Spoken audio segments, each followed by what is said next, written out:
Society के लिए कुछ करने की चाहत, एक ड्रीम हम सभी के दिमाग में जरूर से होना चाहिए। कल एम्स सीआरई फार्मासिस्ट का रिजल्ट आया, बहुत सारे बच्चों ने सिलेक्शन अभी किया भी है, बहुत सारे बच्चों का रिजल्ट भी आया हुआ है। और मैं हमेशा से बोलता हूं आप सभी लोगों को कि आप मेहनत करो, देर सवेर, आज नहीं तो कल रिजल्ट आपको जरूर से देखने को मिलेगा। मेहनत जो करते हैं वो कभी पीछे नहीं हो पाते, हमेशा आप लाइफ में ऐसे आगे बढ़ते रहोगे। आज जो स्टडी करोगे इसका बेनिफिट ऐसा नहीं है कि तुरंत ही मिल जाए आपको, 1-2 दिन के अंदर में, 5 दिन के अंदर में या 10 दिन के अंदर में। हर चीज को, अच्छी चीज को पाने के लिए थोड़ा सा समय लगाना पड़ता है, टाइम देना पड़ता है, और रिजल्ट आपके सामने आएगा ही आएगा। बहुत सारी नेगेटिविटी आपको टच करने के लिए चाहेंगे कि ये नहीं है, वो नहीं है, 50 तरह की चीजें होंगी, लेकिन पॉजिटिविटी की ओर देखिए, पॉजिटिव सोच रखो, पॉजिटिव एटीट्यूड रखो। अच्छी सोच रखोगे, अच्छा एक उद्देश्य लेके चलोगे तो रिजल्ट भी आपको ऐसा ही अच्छा देखने को मिलेगा। ठीक है, आज की जो क्लास है हमारी टैबलेट चैप्टर का सबसे लास्ट क्लास है, और आज की क्लास में हम लोग देखने वाले हैं कोटिंग के इक्विपमेंट्स और कोटिंग के जो भी डिफेक्ट्स होते हैं उन सब के बारे में। तो होपफुली कि सब लोग ऑलरेडी आ चुके हैं। अनुभव ने ऑल इंडिया 2 रैंक लाया है, एग्जैक्टली। बहुत सारे बच्चे हैं, बहुत सारे बच्चों का सिलेक्शन हुआ बेटा, बहुत सारे बच्चे हैं जिनका सिलेक्शन हुआ है। All India 2 rank, all India 16 rank, all India 19 rank, all India 8 rank, बहुत सारे बच्चे आए, रिजल्ट आता ही जा रहा है। और हम लोग उसको इंस्टाग्राम या यूट्यूब के कम्युनिटी में पोस्ट भी कर रहे हैं, आप उस जगह से देख भी सकते हो। सिलेक्शन उन बच्चों का है जिन्होंने मेहनत की है, बस हमारे प्लेटफॉर्म के अंडर में किया था तो हम बता रहे हैं कि हमारा रिजल्ट है, लेकिन बेटा एक्चुअल जो रिजल्ट होता है उसका होता है जो बच्चा मेहनत करता है ना। इस चीज को हमेशा ध्यान में रखिएगा। तो आपका भी आएगा बारी, आज नहीं तो कल, मेहनत करते रहो, चीजें बनेंगी ही बनेंगी। कोई बात नहीं बेटा, सिलेक्शन हुआ है नहीं हुआ है, जिन बच्चों का कैसा क्या, आने वाले समय में बेटा अच्छी अच्छी चीजें हमें देखने को जरूर मिलेंगे। आते बेटा हम लोग कोटिंग इक्विपमेंट्स के बारे में अगर हम लोग डिस्कशन करें और कोटिंग के डिफेक्ट्स के बारे में एक एक करके डिस्कशन करें, तो आपको कुछ मैं इमेजेस दिखाने वाला हूं और कुछ मैं आपको एनिमेशन दिखाने वाला हूं, जिसके जरिए आप चीजों को कोरिलेट कर पाओगे कि आखिरकार ये कोटिंग में होता क्या है। याद करो पिछली क्लास को, मैंने आपको बताया था कि बेटा कोटिंग 2 तरीके का ही होता है। एक कोटिंग जिसको हम लोग सुगर कोटिंग बोलते हैं, और दूसरा कोटिंग जिसको हम लोग पॉलीमर कोटिंग बोलते हैं। फिर से सुनना, कोटिंग 2 तरह की, एक को सुगर कोट बोलते हैं और दूसरे को पॉलीमर कोट बोला जाता है। सुगर कोटिंग का मतलब होता है सुगर की लाइनिंग चढ़ाना, जहां पे टैबलेट का बल्क बहुत ज्यादा हो जाता है, 1.5 से 2 गुना तक भी हो जाता है। सीलिंग पढ़ा आप लोगों ने, स्टडी किया था, ceiling, smoothening, etcetera etcetera process. दूसरा जो था हमारा प्रोसेस, फिल्म कोटिंग या इंटेरिक कोटिंग, जो कि पॉलीमर के अंडर में आता है। पॉलीमर का नाम आपको याद करना है और पॉलीमर के कोट हो जाएंगे। अगर वो फिल्म पॉलीमर है तो उसको फिल्म कोटिंग बोलते हैं, और इंटेरिक पॉलीमर है तो हम लोग उसको इंटेरिक कोटिंग टैबलेट्स के नाम से जानते हैं, जहां पे टैबलेट का वेट बहुत ज्यादा फर्क नहीं आता, एक पतली सी लाइन से बन जाती है। अब जो है सवाल ये है कि आखिरकार हम उस कोटिंग को करते कैसे हैं, प्रोसेस क्या है कोटिंग करने की। तो एक मैं आपको इमेज इस जगह पे मैं दिखा रहा हूं, और इस इमेज को ध्यान से देखना। तो ऐसे स्टूडेंट जिन्होंने कभी कोटिंग को होते हुए ना देखा हो या समझ में नहीं आ रहा होगा, तो उनको आपको समझ में आ जाना चाहिए। ये एक बड़ा सा पैन होता है, अभी इसके बाद में एक एनिमेशन भी दिखाऊंगा तो तुम्हें और भी ज्यादा क्लियर होगा। इस एनिमेशन का सॉरी, इस पिक में आप ये देख पा रहे होगे कि एक बहुत सारा टैबलर कोटर ये पेन है, पैन है, और इस पैन का रोटेशन कुछ यूं ही होता है। ठीक है, एयर की इनलेट भी होती है, और इस जगह पे ढेर सारे टैबलेट्स, ऐसे टैबलेट्स जिनको हमें कोट करना है, हमने उन टैबलेट को यहाँ पे प्लेस हमने कर दिया हुआ है, और इस जगह से स्प्रे होता है। ठीक है, इसको हम लोग बोलते हैं एटोमेटाइजर, एटोमेटाइजर, जहां पे एकदम पतला पतला सा फ्यूम्स आप लोगों ने देखा होगा, जो पेंटिंग्स जो करते हैं कार पे या बाइक सब पे देखे होंगे, तो एक स्प्रे का लेकर एटोमेटाइजर के हेल्प से हम लोग क्या करते हैं, स्प्रे करते हैं। एयर की इनलेट जो होती है इसको हम लोग बोलते हैं हॉट एयर इनलेट। ठीक है, गर्म हवा होती है, ताकि ये जो एटोमेटाइजर से जो ये स्प्रे आ रहा है, ऑब्वियसली है कि इसके अंदर में क्या होगा, आप लोग ऑलरेडी प्रीवियस क्लासेस में पढ़ चुके हो, इसमें होगा पॉलीमर, इसमें होगा प्लास्टिसाइजर, इसमें होगा कलरेंट्स, इसमें होगा एंटीऑक्सीडेंट, अलग अलग तरह की चीजें जो मैंने बताया हुआ है कि जो भी सॉल्यूशन है, ओनली पॉलीमर ही नहीं होगा, पॉलीमर के अलावा वो तमाम सारी चीजें होंगी जिससे हमें कोटिंग करना है। तो पॉलीमर के अलावा सॉल्वेंट भी होगा जिसमें सोल्युबलाइज करेंगे, प्लास्टिसाइजर्स भी डालेंगे ताकि इसके ऊपर स्ट्रेंथ पे आके उसका टेंसाइल स्ट्रेंथ बहुत अच्छा हो जाए, एंटीऑक्सीडेंट्स भी डालेंगे, एक्सेट्रा एक्सेट्रा। जो भी सॉल्यूशन हमने लिया, एटोमेटाइजेशन करके स्प्रे किया, हॉट एयर आने की वजह से, है ना, इस पे इजीली तरीके से ये टैबलेट क्या हो जाता है पूरी तरह से इसके ऊपर में, और इसकी मूवमेंट भी होती जा रही है, तो मूवमेंट होता जाएगा, तो इस टैबलेट के ऊपर में एक लेयर के ऊपर में दूसरा लेयर, तीसरा लेयर, चौथा लेयर, पांचवा लेयर, इस तरह से चीजें होती चली जाती हैं। और जो भी एक्स्ट्रा एयर है तो वो एग्जॉस्ट एयर के बारे में ये बाहर से चला जाएगा।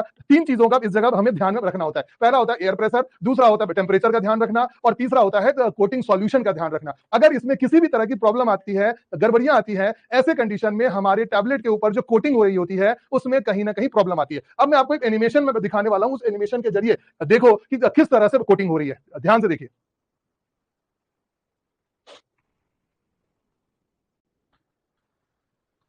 ध्यान से देखिए, टैबलेट का पूरा ये ऑटोमेटिक कंप्लीटली पैन है, और देखो यहाँ पे ध्यान से देखना, ये टैबलेट की मूवमेंट हो रही है, और ये रेड कलर के देखो ये नोजल से स्प्रे आने शुरू हो गए।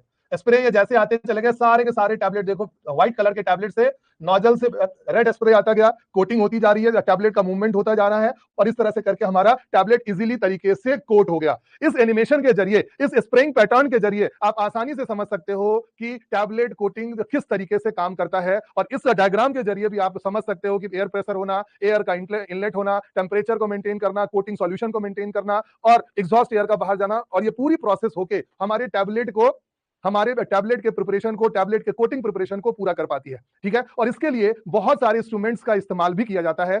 इस जगह मेनली 3 तरह के इक्विपमेंट्स आपको दिखाए गए हैं। पहला है जिसको हम लोग बोलते हैं कन्वेंशनल कोटिंग पैन, और इस कन्वेंशनल कोटिंग पैन के कई सारे मॉडिफिकेशंस हैं, जैसे immersion sword system, immersion tube system and फिलिग्रेनी पेन सिस्टम। इट मींस कि कन्वेंशनल सिस्टम के अंदर में बहुत ही सिंपल सा सिस्टम होता है, जहां से inlet air, exhaust air, tablet का बेल्ट, जो आपने अभी वो डायग्राम देखा, जो एनिमेशन देखा, वो एनिमेशन आपका कन्वेंशनल कोटिंग पैन का ही एग्जांपल है, और इसी में कुछ कुछ मॉडिफिकेशन करके ताकि टैबलेट के बेड को और भी इजीली तरीके से बनाया जा सके, स्प्रे नोजल के पैटर्न पे हम लोग क्या करते हैं, अलग अलग तरह के इक्विपमेंट्स को हम लोग बना रहे होते हैं। इसी तरह से होता है परफोरेटेड पैन सिस्टम, जिसमें एसिला कोटा सिस्टम होता है, हाई कोटर सिस्टम होता है एंड ड्रेब कोटर सिस्टम होते हैं, जहां पे ये रिवॉल्विंग यूनिट होती है लगी हुई। इन द लास्ट जो है हमारा एयर सस्पेंशन मेथड, इसके बारे में मैंने आपको बताया भी था। इस मेथड को हम लोग वर्स्टर प्रोसेस के नाम से भी जानते हैं, क्योंकि यही वो साइंटिस्ट थे जिन्होंने इस प्रोसेस को डिस्कवर किया था, एयर में कोटिंग हो जाना। That is the air suspension method. अगर आप एनिमेशन आपको ये दिख रहा हो तो आपको ये दिख रहा होगा कि किस तरह से टैबलेट हवा में उड़ते हुए जा रहे हैं और ऊपर से ही नोजल आता हुआ स्प्रे करता जा रहा है। सेम प्रोसेस आप स्टडी करोगे माइक्रो इनकैप्सुलेशन चैप्टर में, जहां पे छोटे छोटे से टैबलेट के बीड्स, टैबलेट बड़े भी होते हैं, छोटे भी होते हैं, उससे छोटे भी होते हैं। तो जो स्मॉल साइज के टैबलेट्स हैं जिनको एयर में इजीली तरीके से उड़ाया जा सकता है, इट मींस की by the help of the air pressure हम लोग एयर सस्पेंशन मेथड से भी क्या कर सकते हैं, टैबलेट की कोटिंग कर सकते हैं। इनके डिटेल के बारे में अगर आपको जानना हो तो आप इससे रिलेटेड जो भी रेफरेंस बुक है, लैकमैन की बुक में भी पूरा डिटेल में दिया हुआ है, लेकिन उतना ज्यादा डिटेल में ना कभी क्वेश्चन आता है और ना इतना डिटेल में जाने की हमें जरूरत है। समझाने के लिए बताया था, डायग्राम भी आपको इसलिए दिखाया था ताकि आप इजीली तरीके से समझ सके कि एयर सस्पेंशन में क्या हो रहा है, परफोरेटेड पैन सिस्टम में क्या हो रहा है, और कन्वेंशनल कोटिंग पैन जो हमारे लैब्स में लगे हुए होते हैं किस तरह के होते हैं, और आखिर कोटिंग की जो प्रोसेस होती है वो किस तरीके की होती है। होपफुली कि आप ये सारी चीजें समझ रहे होंगे, इनके मैकेनिज्म की, ये कैसे काम करता है, क्या करता है, इसमें कितने ब्लेड होते हैं लगे हुए, इन सब के बारे में, इनके प्रिंसिपल के जानने के लिए आपको अपने सेमेस्टर एग्जामिनेशन में और भी ज्यादा डीप में जाना होगा। अब मैं आपको बताने वाला हूं बेटा कि आखिरकार जो ये कोटिंग की प्रॉब्लम हमें देखने को क्यों मिलती है। आप में से जितने भी समझदार स्टूडेंट्स होंगे जो थोड़ा सा भी थिंक करेंगे, उनको ये जरूर से पता चल जाएगा कि आखिरकार कोटिंग की प्रॉब्लम हमें देखने को क्यों मिलती है। लेकिन उस जगह पे तक जाने से पहले एक इंपॉर्टेंट वर्ड है जहां से टैबलेट में क्वेश्चन पूछा जाता है, और वो वर्ड है ड्यूअल टाइम। आप लोगों ने भी चैट में कई बार इस टर्म के बारे में आपने नाम सुना है कि आखिरकार ये ड्यूअल टाइम होता क्या है। समझाने के लिए बस मैं एक ही एग्जांपल लूंगा, आपको समझ में आ जाएगा। मेरे हाथ में एक बॉल है और मैंने क्या किया, दीवार पे मैंने दे मारा, बॉल दीवार पे जाके चिपकी और अपना निशान छोड़ती हुई फिर से मेरे पास आ गई। बॉल था मेरे हाथ में, मैंने फेंका, दीवार पे टकराया बॉल, निशान आया और फिर से बॉल मेरे पास आ गई। एक और एग्जांपल लेते हैं। मैं एक वेबसाइट पे गया किसी चीज को सर्च करने के लिए, मैंने उस पर 5 सेकंड का टाइम बिताया और फिर से वेबसाइट से बाहर आ गया। इट मींस ड्यूअल टाइम वो टाइम है जहां पे हम अपना थोड़ा सा समय बिता रहे हैं। बॉल दीवार पे लगी तो एक पर्टिकुलर वो टाइम होगा जब वो बॉल दीवार पे जाके टकरा के अपना निशान छोड़ के वापस आती है। तो वो टाइम जब बॉल उस दीवार से चिपक रही है, वो टाइम जब मैं वेबसाइट पे जाके 1 सेकंड या 2 सेकंड का समय मैं अपना बिता रहा हूं, यही ड्यूअल टाइम कहलाता है। अब इसको और भी समझने के लिए, टैबलेट के टर्म में समझने के लिए और भी अच्छे तरह से समझते हैं। आप सभी जानते हो कि टैबलेट का प्रिपरेशन किस तरीके से होता है, डाई और पंचेस का क्या कॉन्सेप्ट है। आप इस जगह डायग्राम में देखिए, एनिमेशन में आपको समझ में आ जाएगा। अपर पंच और लोअर पंच, और इस तरह से फीडर से होता हुआ हमारे सामने में ग्रैन्यूल्स आया डाइज में, फीडर से ग्रैन्यूल्स आ रहा है डाइज में, अपर पंच और लोअर पंच आके उसको कंप्रेस करते हैं, और कंप्रेस करने के बाद में टैबलेट देखो ये बाहर आके निकल जा रहा है। सिंपल सी भाषा में हम टैबलेट ड्यूअल टाइम वो समय है जिसमें टैबलेट कंपैक्ट होने के लिए कंप्रेशन होने की प्रक्रिया होती है। मतलब जो ये ग्रैन्यूल्स इस जगह पे जो टाइम अपना बिता रहे हैं कि वो कंप्रेस होकर टैबलेट हमारे बन जाए, यही वो हमारा ड्यूअल टाइम होता है। एक बार में कहीं पे भी आए, कुछ भी आए, वेबसाइट का एग्जांपल दे दिया, बॉल का एग्जांपल दे दिया, और इस एनिमेशन के जरिए दिखा भी दिया कि अपर पंच लोअर पंच ग्रैन्यूल्स आके जितनी देर वो कांटेक्ट में रह रहा है, जितनी देर तक वो टैबलेट उस जगह कंप्रेस हो रहा है, यही वो उस टैबलेट का ड्यूअल टाइम है। आया सबको समझ में? आया बेटा समझ में सबको? Is it clear?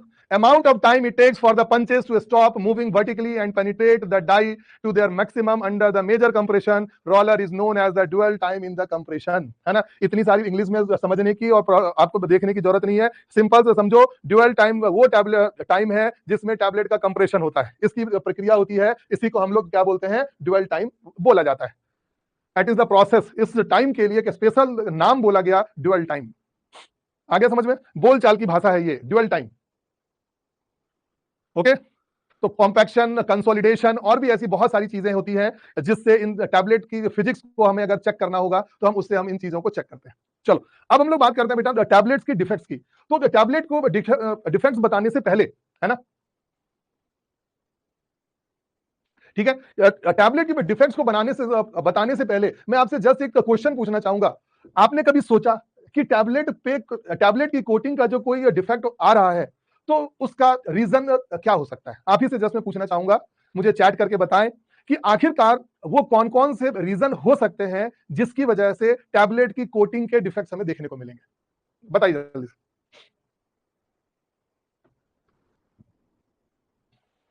Air entrapment होगा, विस्कोसिटी की ऊंच नीच हो जाएगी, ह्यूमिडिटी का प्रॉब्लम हो सकता है, इम्प्रॉपर सॉल्यूशन हो सकता है, प्रेशर का प्रॉब्लम हो सकता है, कोटिंग का प्रॉब्लम हो सकता है। एग्जैक्टली चलो और क्या क्या बता सकते हो? Moisture, improper drawing, rate of spreading of the spray on the tablet surface, drawing की प्रॉब्लम आ सकती है, प्रेशर की प्रॉब्लम आ सकती है, ह्यूमिडिटी की प्रॉब्लम आ सकती है, कोटिंग सॉल्यूशन में जो सॉल्वेंट का इस्तेमाल किया वो इम्प्रॉपर हो जाएगा। बिल्कुल सही बात है, बिल्कुल ठीक है, बिल्कुल ठीक है, बिल्कुल सही समझ रहे हो। जिन लोगों को ये समझ में आता है बहुत अच्छी बात है, नहीं भी समझ में आता है तो एक बार जरा सोच के देखिए कि कोटिंग के डिफेक्ट्स हमें देखने को क्यों मिलते हैं, चाहे वो कुछ भी हो, पिकिंग हो, स्टिकिंग हो, इनको समझना तो बाद की बात है। पिकिंग क्या होता है, स्टिकिंग क्या होता है, रफनेस क्या होती है, ऑरेंज पील इफेक्ट क्या होता है, ब्रीजिंग और फीलिंग एक ही जैसे नाम सुनने में है और बहुत सारे बच्चे परेशान होते हैं कि सर ये ब्रीजिंग और फीलिंग दोनों तो एक ही है, तो हम इनको अलग अलग नाम से क्यों स्टडी करते हैं, ब्लिस्टरिंग क्या है, और भी ऐसे बहुत सारे कोटिंग के डिफेक्ट्स हैं।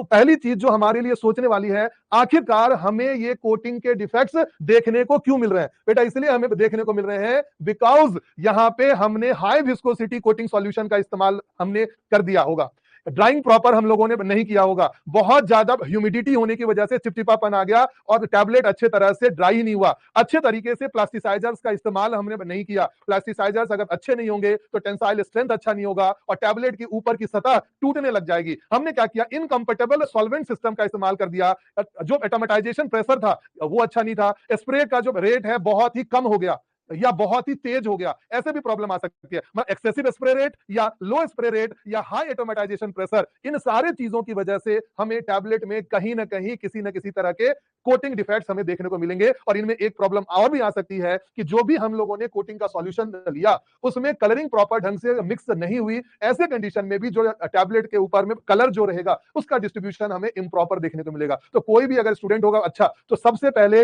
यही चीज सोचेगा कि आखिरकार प्रॉब्लम आ क्यों रही है। और अगर आप थोड़ा सा और सोच लो कि इन प्रॉब्लम्स को अगर हमने सॉर्ट आउट कर दिया, मतलब क्या है, समस्या का समाधान हो गया, रेमेडी हो गई, मतलब हमें कोटिंग के डिफेक्ट्स देखने को मिलेंगे ही नहीं मिलेंगे। अगर हमें कोटिंग के डिफेक्ट्स को ठीक करना है तो हमें विस्कोसिटी को प्रॉपर करना होगा, हमने ड्राइंग को प्रॉपर ढंग से करना होगा, हाई ह्यूमिडिटी नहीं क्रिएट होने देना है, जो भी टैबलेट है उसको प्रॉपर ढंग से ड्राइंग करने के बाद में पैन में डालना है, हमने प्लास्टिसाइजर्स का इम्प्रॉपर जो प्लास्टिसाइजर्स थे इनको प्रॉपर में करना है, कॉम्पेटेबल सॉल्वेंट का इस्तेमाल करना है, एटोमेटाइजेशन के प्रेशर को मेंटेन करना है, इसको ना स्लो होने देना है और ना ही तेज होने देना। इतना ही नहीं, नोजल जो हमारे ये दूर से स्प्रे हो रहे हैं इनको हमें थोड़ा सा करीब भी लाने की जरूरत है, depends upon the tablet coating. और अगर हमने ऐसा किया तो सारे के सारे प्रॉब्लम्स का समाधान हो जाएगा। ठीक है, अब हम लोग एक एक करके सारे कोटिंग के डिफेक्ट्स के बारे में समझेंगे, क्योंकि प्रीवियस ईयर में कई सारे क्वेश्चन फार्मासिस्ट एग्जामिनेशन में, ड्रग इंस्पेक्टर एग्जामिनेशन में, जीपैड में, नाइपर में लो, कोई भी एग्जाम लो, हर जगह आपको इस तरह के एमसीक्यूज देखने को मिलेंगे।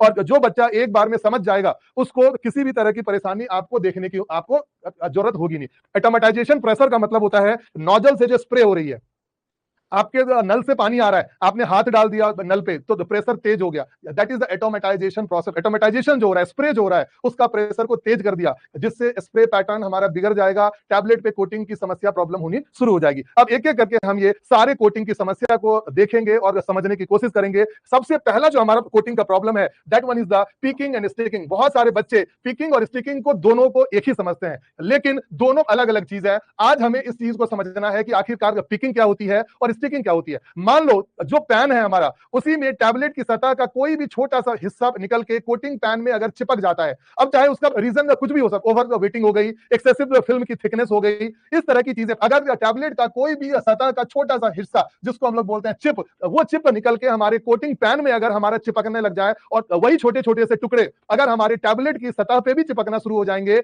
ऐसी प्रॉब्लम्स को हम लोग पिकिंग के नाम से जानते हैं। दूसरा आते हैं हम लोग स्टिकिंग। स्टिकिंग आखिरकार होती क्या है? स्टिकिंग का मतलब होता है चिपकना। और चिपकेंगे किस चीज से? अगर हमारे पॉलीमर सॉल्यूशन जो हम लोग टैबलेट के ऊपर में कोटिंग चढ़वा रहे हैं, अगर वो पॉलीमर या सॉल्यूशन एकदम से गीला हो जाए, एकदम से पिघलने लग जाए एक्सेसिव टेम्परेचर होने की वजह से, तो क्या होगा, ये कोटिंग की पैन की सतह में चिपकने लग जाएंगे और देखोगे कि टैबलेट की सतह पे एकदम से स्टिकी स्टिकी टाइप की फीलिंग होने लग जाएगी, चिपचिपा सा फील होने लग जाएगा। और इस तरह से ये सारे पॉलीमर उस पैन में चिपक के हमारे टैबलेट की कोटिंग को प्रॉब्लम करने का काम करेंगे। इस डिफेक्ट्स को हम लोग बोलते हैं स्टिकिंग। आपने बहुत बार स्टडी किया होगा, पिकिंग मतलब हो गया चिप लाइक इफेक्ट, जो कि हमारी कोटिंग पैन पे चिपक जाएगा। और स्टिकिंग जो है बेटा, खास करके वो पॉलीमर सॉल्यूशन जो हम लोग स्प्रे कर रहे हैं, अगर वो एक्सेसिव हो जाए, उसकी ड्राइंग अगर प्रॉपर नहीं हो रही है, पिघल के वो अगर पैन में चिपकने लग जाएगा और टैबलेट के ऊपर में एक प्रॉपर टाइप का कोटिंग का लेयर नहीं बना पाएगा। ऐसे कंडीशन में हमें पिकिंग और स्टिकिंग की प्रॉब्लम हमें देखने को मिलती है। और ऐसा होगा कब? ऑब्वियसली कि अभी जस्ट आप लोगों ने स्टडी किया, ऐसा इसलिए होगा जबकि हम कोटिंग सॉल्यूशन की विस्कोसिटी बहुत ही ज्यादा हो, है ना। विस्कोसिटी अगर ज्यादा है तो ऐसे कंडीशन में पॉलीमर के सॉल्यूशन का पिघलना तो लाजमी है। इसके अलावा जो ड्राइंग हो रही है, वो ड्राइंग इम्प्रॉपर हो रही है। इट मींस हमें क्या करना होगा, ड्राइंग के टेम्परेचर को इंक्रीज करना होगा, पॉलीमर की विस्कोसिटी को घटाना होगा, और जो लिक्विड एप्लीकेशन का जो रेट है उसको हमें क्या करना होगा, रिड्यूस करना होगा। और ऐसे कंडीशन में पिकिंग और स्टिकिंग की जो भी प्रॉब्लम्स है, उसको आसानी तरीके से सॉल्यूशन किया जा सकता है। मतलब हमें टेम्परेचर को इंक्रीज करना है, लिक्विड एप्लीकेशन को रिड्यूस करना है, और विस्कोसिटी इसको भी हमें घटाने की जरूरत है। पॉलीमर विस्कोसिटी की हमें घटाने की जरूरत पड़ेगी। और इस तरह से करके हम लोग पिकिंग और स्टिकिंग की प्रॉब्लम को इजीली तरीके से सॉल्व भी कर सकते हैं। ठीक है, चलो अब हम लोग बात करने वाले बेटा रफनेस। रफनेस मतलब होता है खुरदरापन। अब जरा सोच के देखो कि मैंने क्या किया, ऊपर से स्प्रे किया, ऊपर से मैंने क्या किया, स्प्रे किया नोजल से। ड्राइंग टेम्परेचर इतनी ज्यादा है कि स्प्रे किया हुआ सतह पे जाने से पहले ही सूख गया। स्प्रे किया, टैबलेट की सतह पे आके मूवमेंट होगा और तब जाके वो सूखेगा, तो अच्छे से कोटिंग हो जाएगी। लेकिन मैंने स्प्रे किया, टेम्परेचर इतना ज्यादा है अंदर उस पैन में कि रास्ते में ही पॉलीमर सूख गया। तो अब क्या होगा, अब वो सूखे हुए पॉलीमर टैबलेट के सरफेस पे जाके चिपकने लग जाएंगे, और इस प्रॉब्लम को हम लोग रफनेस के नाम से जानते हैं। अगर आपसे कोई पूछे कि रफनेस की प्रॉब्लम हो क्यों रही है, आप उनको तुरंत में बताना कि सर टेम्परेचर अंदर का इतना ज्यादा है कि हमने स्प्रे मारा, रास्ते में सूख गया और वो टैबलेट के सरफेस पे रफनेस वाली स्ट्रक्चर देंगे। तो आपसे अब ये पूछा जाएगा सॉल्यूशन क्या करोगे, टेम्परेचर को रिड्यूस करने की जरूरत है। स्प्रे जो दूर से हो रहा है उसको नजदीक लाने की जरूरत है, हमारे प्रॉब्लम का सॉल्यूशन अपने आप हो जाएगा। तो पिकिंग, स्टिकिंग और रफनेस होपफुली आपको इजीली तरीके से समझ में आ गया होगा। क्लियर है बेटा सबके लिए? ओके है। रफनेस, हमने स्प्रे किया, रास्ते में ही सूख गया, टैबलेट के सरफेस पे रफ लाइक अपीयरेंस आ जाना, इसी डिफेक्ट्स को हम लोग रफनेस के नाम से जानते हैं। अगर हमें ठीक करना है तो टेम्परेचर को घटाओ, नोजल को पास लाके स्प्रे करो, प्रॉब्लम तुम्हारी सॉल्व हो जाएगी। आ गया समझ में? चलो बहुत बढ़िया। सर स्प्रे को तो 1 सेकंड लगता है, ये कैसे हो सकता? बेटा इसके लिए हमें इंडस्ट्री जाना होगा और जाके सारी चीजों को, बेटा आप इतना ज्यादा दूर का, इतना ज्यादा एक्सपेरिमेंटल वे में क्यों सोचने लग जाते हो? एकदम से सिंपल सी बात है कि टैबलेट पे रफनेस की प्रॉब्लम जो हो रही है, रास्ते में पॉलीमर के सूखने की वजह से हो रही है। अब स्प्रे 1 सेकंड होता है कि 5 सेकंड होता है या 10 सेकंड होता है कि आधा 1 घंटा तक होता है ना। तो इसके लिए तो बेटा रिसर्च करना पड़ेगा, इंडस्ट्री जाके देखिए एक बार, वहां पे चेक करिए कि हो क्यों रहा है इस तरह का, है ना। बाकी तो बहुत इजी तरीके से समझा जा सकता है बेटा। रफनेस टैबलेट के सरफेस में क्यों आएगी? इसलिए आएगी कि पॉलीमर हमारे रास्ते में सूख गए। टेम्परेचर इतना ज्यादा किया हुआ है पैन के अंदर में कि पॉलीमर स्प्रे हो रहा है, सूख जा रहा है। तो टेम्परेचर को रिड्यूस कर लो, नोजल को पास ले आओ। 1 सेकंड लगे कि 5 सेकंड लगे, बेटा फिर तो रिसर्च का मैटर आ जाएगा। आया समझ में? चलो पिकिंग स्टिकिंग को मैंने समझा दिया। टैबलेट का छोटा सा चिप निकल के पैन में चिपक गया और इसमें एक्सेसिव पॉलीमर सॉल्यूशन अगर एक्सेसिव हो जाता है तो टेम्परेचर को रिड्यूस करना है, लिक्विड एप्लीकेशन के रेट को रिड्यूस करना, विस्कोसिटी ऑफ द पॉलीमर को रिड्यूस करना, प्रॉब्लम आपके सॉल्व हो जाएंगे। अब आते हैं बेटा हम लोग ऑरेंज पील इफेक्ट, और अगला है हमारा ब्रिजिंग। ठीक है। आखिरकार ये ऑरेंज पील इफेक्ट है क्या? ऑरेंज पील इफेक्ट बहुत बार इस जगह से आया हुआ क्वेश्चन कि अगर inadequate spreading of the colouring material, coating solution का अगर इनएडिक्वेट स्प्रेडिंग हो रही है टैबलेट के ऊपर में, ऐसे कंडीशन में हमें नॉन ग्लॉसी अपीयरेंस देखने को मिलता है, जस्ट लाइक द ऑरेंज। अगर हमें इस तरह का कलरिंग मटेरियल का इस्तेमाल किया, ऑरेंज का सरफेस को देखोगे थोड़ा सा उबड़ा खबड़ा टाइप का होता है, तो बिल्कुल इसी तरह का ऑरेंज पील इफेक्ट हमें देखने को मिलेगा अगर कोटिंग सॉल्यूशन का इनएडिक्वेट स्प्रेडिंग हुई बिफोर द ड्राइंग प्रोसेस। ये एक बम्पी लाइक इफेक्ट, इसमें थोड़ा सा उबड़ा हुआ टाइप का ऑरेंज लाइक इफेक्ट का प्रोड्यूस करने के लिए काम करेगा। इसके लिए भी रीजन सेम है, विस्कोसिटी बहुत ज्यादा हो रही है, रैपिडली ड्राइंग हो जा रहा है सॉल्यूशन का, सॉल्वेंट का इस सरफेस के ऊपर में, इसीलिए हमें ऑरेंज पील इफेक्ट हमें देखने को मिलेगा। अगर हमें इसका ट्रीटमेंट करना है तो सबसे पहले जो स्प्रेडिंग हो रही है उसको प्रॉपर किया जाए, टेम्परेचर जो है उसको एडिक्वेट किया जाए, और हाई विस्कोसिटी जो हमने सॉल्यूशन इस्तेमाल किया है टैबलेट की कोटिंग के लिए, उन सबकी विस्कोसिटी को क्या किया जाए, रिड्यूस करने की जरूरत है, प्रॉब्लम अपने आप में सॉल्व हो जाए। अब आते बेटा हम लोग ब्रीजिंग और फिलिंग, दो ऐसे इंपॉर्टेंट टर्म है जिसको एक साथ में समझने की जरूरत है। आखिरकार ये ब्रीजिंग और फिलिंग है क्या?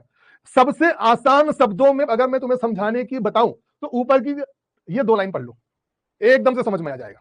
दो लाइन समझना है ब्रिजिंग और फिलिंग को। आप में से सभी लोग जानते हो कि टैबलेट बनने के बाद कंपनियां उन टैबलेट के ऊपर में होलोग्राम लगाती हैं, उनको बाइसेक्ट करने का काम करती है, जिसको हम लोग बोलते हैं इम्बोजिंग करना। इम्बोजिंग भी होता है और डिबोजिंग भी होता है। इम्बोजिंग का मतलब होता है उभार। मैंने टैबलेट के ऊपर में लिख दिया GDC ऊपर करके, हम लोग ऐसे को बोलेंगे इम्बोजिंग। मैंने टैबलेट के ऊपर में बाइसेक्ट कर दिया, मतलब उसमें इनग्रूव कर दिया, हम लोग उसको बोलेंगे डीबोजिंग। इम्बोजिंग मतलब ऊपर उभरा हुआ, डीबोजिंग मतलब हुआ गहराई किया हुआ। आया समझ में? इम्बोजिंग क्या होता है, डिबोजिंग क्या? इम्बोजिंग मतलब किसी भी चीज का उभारना, दैट इज द इम्बोजिंग। डिबोजिंग मतलब होता है किसी भी चीज की गहराई होना, दैट इज द डिबोजिंग। जैसे कि बाइसेक्ट जो है डिबोजिंग है, कोई मोनोग्राम में लिखा हुआ ऊपर से उभरा हुआ, दैट इज द इम्ब्रोजिंग, इम्बोजिंग बोला जाता है। ठीक है, चलो तो होपफुली आप इन चीजों को समझते भी होंगे। इनग्राफ्ट इम्बोजिंग, एग्जैक्टली, चलो बहुत बढ़िया। अगर आप इन चीजों को समझते होगे तो बहुत अच्छी चीज है। तो कंपनियां अपना मोनोग्राम लगाती हैं, होलोग्राम लगाती हैं, इम्बोजिंग करती हैं, डिबोजिंग करती हैं, बाइसेक्ट करती हैं। अब जरा सोच के देखो कि अगर हमने स्प्रे करना शुरू किया, विस्कोसिटी बहुत ज्यादा है, एक्सेसिव विस्कोसिटी है, ऐसे कंडीशन में वो मोनोग्राम आइदर पूरी तरह से फिल हो जाएगी, आइदर वो स्मूथ हो जाएगी, दिखने ही बंद हो जाएगा। मान लो कि अगर हमने ब्रिज बना दिया, तो ब्रिज का क्या मतलब है? अंदर से खोखला हो जाना, ऊपर से ब्रिज हो जाना। मान लो कि टैबलेट है और टैबलेट का ये बाइसेक्ट है, बाइसेक्ट के ऊपर में एक ऐसी परत चढ़ जाना, अंदर से खोखला है वो, ऊपर से परत का चढ़ जाना, that is known as the bridging, bridge बन जाना। और एक होता है फिलिंग, मतलब उस बाइसेक्ट को अंदर अंदर से होके भरना, दैट इज द फिलिंग। ठीक है, ब्रीजिंग मतलब होता है ऊपर से फिल्म का जुड़ जाना, ऊपर से फिल्म का आ जाना, that is known as the bridging, और अंदर से लोगो या डिजाइन का भर जाना, that is known as the filling. बस इतना ही डिफरेंस है। आया समझ में? ब्रीजिंग। और जब ये ब्रीजिंग होती है, ऊपर से मान लो एक लेयर चढ़ जाएगा, तो उसके कॉर्नर्स भी ऐसे मुड़ने लग जाते हैं, बाइसेक्ट वाले कॉर्नर्स भी मुड़ने लग जाते हैं। तो ब्रिजिंग मतलब होता है ब्रिज का भर जाना, लोगो डिजाइन पुअर हो जाएगा, एटोमेटाइजेशन प्रेशर प्रॉब्लम की वजह से हो रहा है, हाई विस्कोसिटी हो रही है, और अगर हमें सही करना होगा तो विस्कोसिटी को रिड्यूस करना है, प्लास्टिसाइजर के अमाउंट को बढ़ाना शुरू कर दो, हमारा ब्रिजिंग और फिलिंग का सभी समस्या हमारी सॉल्व हो जाएगी। अगर हमने विस्कोसिटी को घटा दिया और हमने प्लास्टिसाइजर्स का प्रॉपर इस्तेमाल हमने करना शुरू कर दिया, इस तरह से ब्रिजिंग और फिलिंग की समस्या को आसानी तरीके से समझाया जा सकता है। ठीक है, चलो अब हम लोग बात करेंगे बेटा ब्लिस्टरिंग। सर मुझे ब्रिजिंग समझ में नहीं आया। बेटा ब्रिज का क्या मतलब होता है? जो दो रास्तों के ऊपर में बना हुआ होता है ब्रिज। तो मान लो कि ये एक टैबलेट है, इतना आसान शब्दों में हिंदी में लिख के बता दिया, ऊपर से फिल्म का जुड़ जाना। मान लो कि ये टैबलेट है और ये टैबलेट का बाइसेक्ट है, ऊपर ऊपर से लेयर का जम जाना, दैट इज द ब्रिजिंग। और एक होता है फिलिंग। फिलिंग मतलब क्या हुआ? मान लो कहीं पे गड्ढा होगा, अंदर से पूरी तरह से भरता जाना, दैट इज द फिलिंग। अब ये 3D चीज है, समझ भी सकते हो, ब्रिज कहा जाए, कहीं पे ऐसा ऐसा एरिया है, ऊपर ऊपर से लेयर बन जाना, दैट इज द ब्रिजिंग। और एक होता है फिलिंग कि गड्ढे में जा जाके भरना, दैट इज द फिलिंग। बहुत आसान तो है समझना इसको। ठीक है, चलो अब हम लोग बात करने वाले बेटा अगले डिफेक्ट्स का, और अगले डिफेक्ट्स का नाम है ब्लिस्टरिंग। आखिरकार ये ब्लिस्टरिंग होती क्या है? ब्लिस्टर मतलब होता है bumpy like effect, detachment of the film from the substrate. और इस तरह का इफेक्ट हमें कहां देखने को मिलता है? बेटा हम सभी के घरों में बहुत ही अच्छे ढंग से पुताई होती है, पुट्टी लगी होती है, पुताई होती है, लेकिन बारिश के समय में बहुत सारे घरों में आपने देखा होगा मॉइस्चर आने की वजह से, ह्यूमिडिटी आने की वजह से, वो देखे होंगे कि पुट्टी लाइक जो स्ट्रक्चर है दीवालों में एकदम से ऐसा वो स्वेलिंग होके वो फूल सा जाता है। देखा कभी आपने दीवालों पे ऐसा देखा आपने ब्लिस्टर लाइक स्ट्रक्चर? देखा या नहीं देखा? ब्लिस्टर लाइक इफेक्ट, दीवालों पे जो पुट्टियां चढ़ाते हैं बारिश के समय में देखे होंगे एकदम से फूल फूल से जाते हैं, दीवालों को छोड़ चुके होते हैं, और ऐसा इसलिए होता है क्योंकि वो प्रॉपर ढंग से वहां पे मॉइस्चर आ गया है ना। तो टैबलेट में ऐसी समस्या हमें देखने को मिलती है। सॉल्वेंट का अगर सरफेस से रैपिड इवोपरेशन हो गया, ऐसे कंडीशन में ब्लिस्टरिंग इफेक्ट देखने को मिलता है। और ओवर हीटिंग हो जाए स्प्रेइंग के समय में, ऐसे कंडीशन में भी हमें ब्लिस्टर लाइक इफेक्ट देखने को मिलता है। कोई भी बोले कि बेटा बताओ कि ब्लिस्टर लाइक इफेक्ट किसको बोलते हैं, तो ब्लिस्टर मतलब होता है स्वेल हो जाना सरफेस के ऊपर में। और इन सब चीजों का सॉल्यूशन है माइल्ड तरीके से हमें क्या करना होगा, उसको ड्राइंग हमें करनी होगी, तो इस तरह के प्रॉब्लम्स को सॉल्व किया जा सकता है। अब आते हैं हैजिंग और डल फिल्म, या इसी को ब्लूमिंग या ब्लसिंग के नाम से भी जाना जाता है। ऑब्वियसली है कि टैबलेट को बनाने के बाद अगर कुछ समय के बाद में ही अगर उसकी सरफेस हमें डल दिखाई देने लगे, धुंधली सी दिखाई देने लगे, फीकी सी दिखाई देने लगे, इसका मतलब है कहीं ना कहीं हमारा जो सरफेस है वो बिगड़ सा गया है, वो खराब हो गया। और इसके भी कई सारे कारण हो सकते हैं।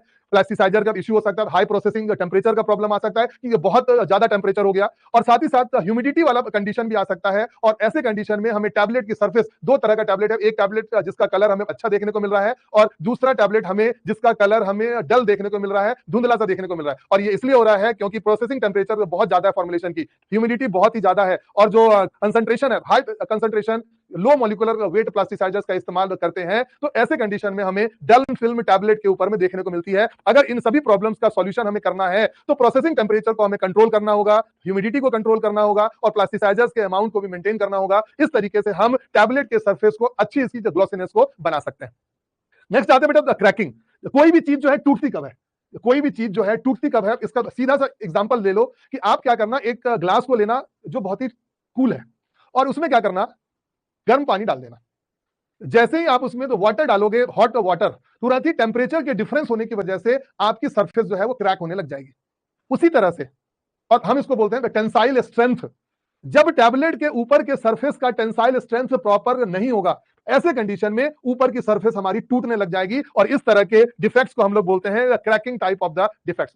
जगह जगह पे ये क्रैक्स आने लग जाएगा, इंटरनल स्ट्रेंथ एक्सटर्नल स्ट्रेंथ से एक्सीड कर जाएगा, और ऐसे कंडीशन में हमारे को ये क्रैक्स देखने को मिल जाएंगे, and such process is known as the cracking defect. और इसको हम लोग प्लास्टिसाइजर के हेल्प से ही, उसके कंसंट्रेशन को मेंटेन करके ही हम लोग क्रैकिंग जैसे डिफेक्ट्स को इजीली तरीके से सॉल्व भी कर सकते हैं।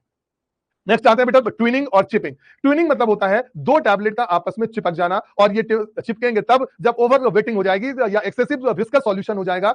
ऐसे कंडीशन में दो टैबलेट आपस में चिपकने लग जाएंगे, और इसके लिए हमें फैन की स्पीड को बैलेंस करना है, स्प्रे की रेट को रिड्यूस करने की जरूरत है, और इस तरह से करके हम लोग ट्विनिंग वाली प्रॉब्लम भी हम लोग सॉल्व भी कर सकते हैं। In the last defect it is known as the chipping.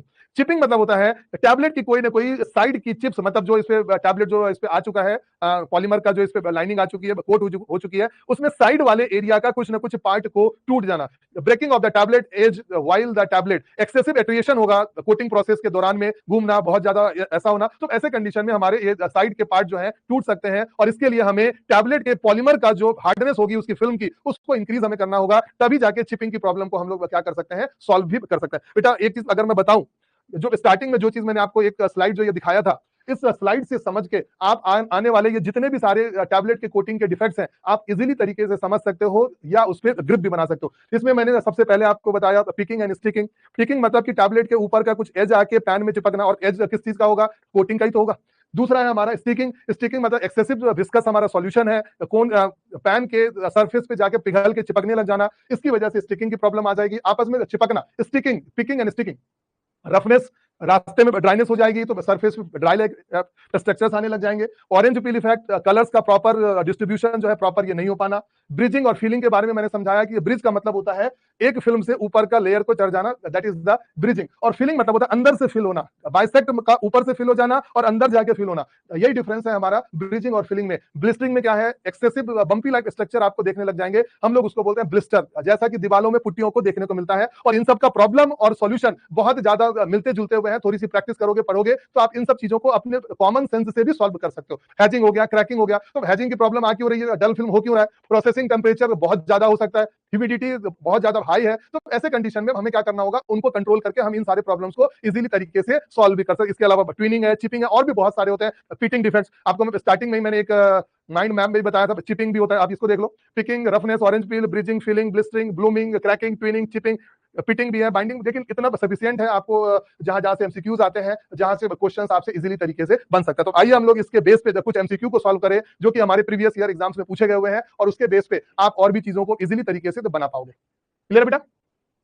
चलो, पिटिंग भी है वैसा ही, पिटिंग पिट साइक इफेक्ट आने लग जाएगा, दैट इज द पिटिंग, है ना। चलो आते हैं एमसीक्यूज पे। In the tablet coating process, इनएडिक्वेट spreading of the coating solution before the drawing, सूखने से पहले टैबलेट के ऊपर में इनएडिक्वेट spreading of the coating solution, इस प्रोसेस को क्या बोलते हैं? ऑरेंज पील इफेक्ट के नाम से जानेंगे, स्टिकिंग बोलेंगे, ब्लिस्टिंग बोलेंगे, या पिकिंग बोलेंगे। इजीली है, आराम से बना सकते हो बेटा, रिसर्च करने की जरूरत ही नहीं है, सिंपल से एमसीक्यूज है। कोटिंग प्रोसेस जहां पे कोटिंग सॉल्यूशन का इनएडिक्वेट स्प्रेडिंग होती है ना, बिफोर द ड्राइंग, उनको ऑरेंज पील इफेक्ट के नाम से जाना जाता है। वेरी गुड एवरीवन, बहुत अच्छे। चलो अगले क्वेश्चन पे आते हैं।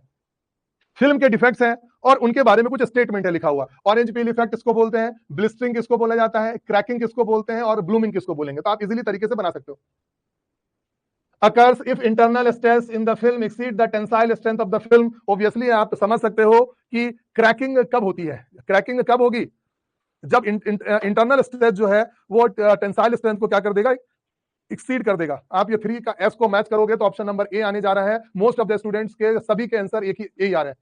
वेरी गुड प्रीतम, मयूरी बहुत अच्छे, तो कृष्णा, संकेत, बहुत सारे बच्चे आ रहे हैं, बहुत बढ़िया बेटा, बहुत अच्छे। Jatin good, Mohit, Khushi, Komal and all of you. तो आंसर क्या हो जाएगा बेटा हमारा? A is the correct answer. Very good everyone.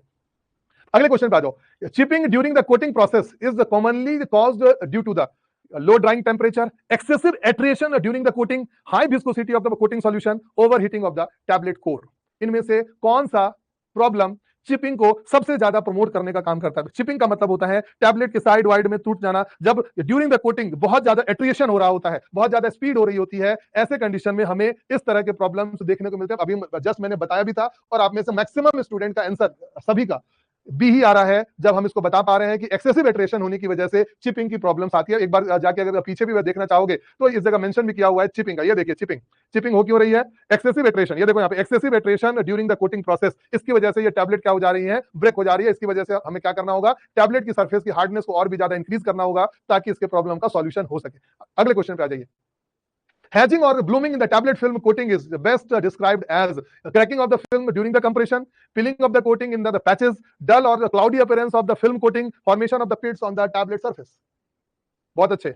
Dull film, cloudy, धुंधला सा दिखना, इसी को हैजिंग के नाम से भी जानते हैं। हैजिंग, ब्लूमिंग, डल फिल्म, सब एक ही चीज है। Hazing, dull film, blooming, all are similar. Answer क्या हो जाएगा? डल और cloudy appearance of the film coating. Very good, बहुत अच्छे बेटा, बहुत बढ़िया, वेरी गुड, बहुत अच्छे। चलो सभी समझ रहे हैं अच्छी तरह से। अब आ जाओ, देखो क्वेश्चन पूछा गया हुआ purpose of the seal coating, GPAT में भी आया हुआ है 2021 में। बहुत सारे फार्मासिस्ट के पेपर में देखोगे तो मिलेगा, ड्रग इंस्पेक्टर एग्जामिनेशन के पेपर सब बनाओ, बहुत जगह मिल जाएगा। सील कोटिंग का पर्पस शुगर कोटिंग में क्यों किया जाता है? सीलिंग प्रोसेस क्या होती है? सीलिंग मतलब अगर हमें टैबलेट कोटिंग करना है तो टैबलेट कोटिंग का सबसे पहला जो प्रोसेस होता है that is the sealing. Seal coat इसलिए किया जाता है ताकि टैबलेट को मॉइस्चर से बचाया जा सके। Very good everyone. अयान बहुत अच्छे बेटा, राम किशन बहुत अच्छे, अनुज, ज्ञान बहुत अच्छे बेटा, आंचल गुड, पल्लव बहुत अच्छे, व्रज बहुत अच्छे बेटा, प्रिया, मनीष, अरुण गुड, आकाश वेरी गुड, गायत्री, साक्षी, मोहित, बहुत सारे बच्चों का जवाब आ रहा है बेटा। ठीक है, चलो तो ऑब्वियसली है कि सब लोग समझ चुके हैं, हम लोग मॉइस्चर को करते हैं। In the sugar coating tablet सब कोटिंग इज डन। सब कोटिंग क्यों किया जाता है? सबसे पहला प्रोसेस होता है सीलिंग, उसके बाद होता है सब कोटिंग। तो सब कोटिंग प्रोसेस में ही टैबलेट का बल्क जो है 1.5 से 2 गुना हो जाता है। To prevent the moisture deposition, to round the edge and build the tablet size, to smooth the surface, to prevent the tablet from breaking due to the vibration. दुनिया को पता है कि सब कोटिंग प्रोसेस में पहले पाउडर डालेंगे, फिर सॉल्यूशन, फिर पाउडर, फिर सॉल्यूशन। मतलब सब कोटिंग पॉलीमर, उसके पाउडर्स और उसके सॉल्यूशन, शुगर केन का पाउडर, शुगर केन का सॉल्यूशन, एक के बाद एक लेयर आता चला जाएगा। टैबलेट का बल्क जो है 1.5 से 2 गुना हो जाएगा। उसके बाद अगले प्रोसेस में हम लोग करते हैं सिरपिंग। अगले प्रोसेस में करते हैं सिरपिंग, जो भी इंपरफेक्शंस हैं उन सबको कवर करने का काम करते हैं। पहले पुट्टी करो, फिर घिसाई करनी है ना, तो इसमें पुट्टी होती है, इसके बाद वाले में घिसाई होती है। आगे आ जाओ। Stage in which the tablet size is build up during the sugar coating of the tablet is स्लगिंग बोलते हैं, सीलिंग बोलते हैं, सब कोटिंग बोलते हैं, या सिरपिंग बोलते हैं। टैबलेट का साइज बिल्ड होता है बेटा। मैं बताना चाहूंगा स्लगिंग, अगर आपको ध्यान हो, स्लग मतलब होता है हार्ड पाउडर को अगर हम लोग हार्ड कर दें, है ना, दैट इज द स्लग। और स्लगिंग प्रोसेस जो है टैबलेट ग्रेनुलेशन प्रोसेस में, कौन सा ग्रेनुलेशन में होता है? वेट ग्रेनुलेशन में होता है या ड्राई में होता है? स्लग का फॉर्मेशन। हमने पाउडर को लिया, चिल्सोनेटर कंप्रेशर मशीन से एकदम से कॉम्पैक्ट कर देते हैं, that is known as the slug. हम लोग ऐसे मटेरियल को स्लग बोलते हैं, ड्राई में होता है। वेरी गुड, बहुत अच्छे। कितने लोगों को पता है कि हाँ ये ड्राइंग में होता है, ड्राई ग्रेनुलेशन में होता है? स्लगिंग is under the dry granulation process, है ना। वेट ग्रेनुलेशन प्रोसेस में दो प्रोसेस होती है, दो बार सीविंग होती है, वेट सीविंग और dry sieving. Dry granulation process में स्लगिंग होती है, जहां पे हम लोग पाउडर को कॉम्पैक्ट कर देते हैं। नितिन बहुत अच्छा बेटा, बहुत बढ़िया। Ayaan, Krishna, Mohit very good, Arpita very good, बहुत अच्छे, विशाल वेरी गुड, सबको पता है, सब जान रहा है, चलो बहुत अच्छा। तो आंसर हो जाएगा सब कोटिंग। अब देखो, एक तरफ में कोटिंग दिया और दूसरे तरफ में कोटिंग का मटेरियल दे दिया, बना पाओगे या नहीं बना पाओगे? पॉलिशिंग के लिए, फिल्म कोटिंग करने के लिए, सब कोटिंग करने के लिए और सील कोटिंग करने के लिए कौन कौन से मटेरियल का इस्तेमाल किया जाता है? आपको इसको मैच ऑफ द फॉलोइंग में लगाना है, बताइए जल्दी से।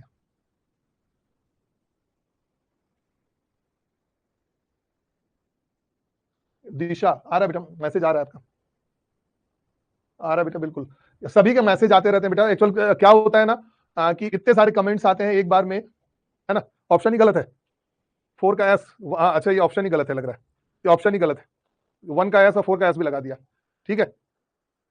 4 का क्या हो जाएगा, 4 का पी कर लो, HPMC, 4 का पी कर लोगे तो सही हो जाएगा। Film coating HPMC, hydroxy propyl methyl cellulose, ठीक है। सील कोटिंग के लिए PG4000, सब कोटिंग करने के लिए जेलेटिन का इस्तेमाल, पॉलिशिंग करने के लिए वैक्स से पॉलिशिंग करते हैं। तो बस ये 4 को पी कर लो, तुम्हारा जो है अपने आप में सॉल्व हो जाएगा, ठीक है। आ जाओ, CBRT ड्रग इंस्पेक्टर एग्जामिनेशन, बनाइए इस क्वेश्चन को। A mixture of the beeswax and the carnauba wax is used in the sugar coating process is for ceiling के लिए करते हैं, कलर कोटिंग करने के लिए करते हैं, पॉलिशिंग के लिए करते हैं, या सब कोटिंग के लिए करते हैं? किस चीज के लिए करते हैं, ध्यान से देके बनाइए। A mixture of the beeswax and carnauba wax is used in the sugar coating process is for sealing, it is for the color coating, it is for the polishing, it is for the sub coating।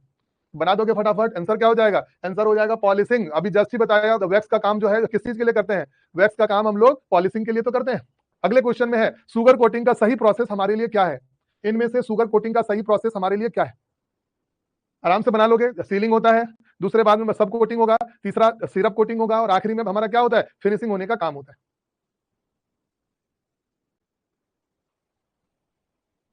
ठीक है, तो उम्मीद करता हूं बेटा कि आपको tablet chapter बहुत ही अच्छे तरीके से समझ में आया होगा।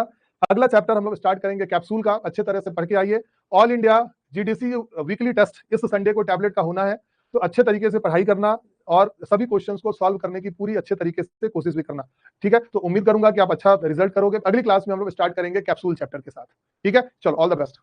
नितिन आ रहा है बेटा, चलो, thank you everyone, thank you Priya, thank you everyone, thank you Abhishek, चलो, थैंक यू।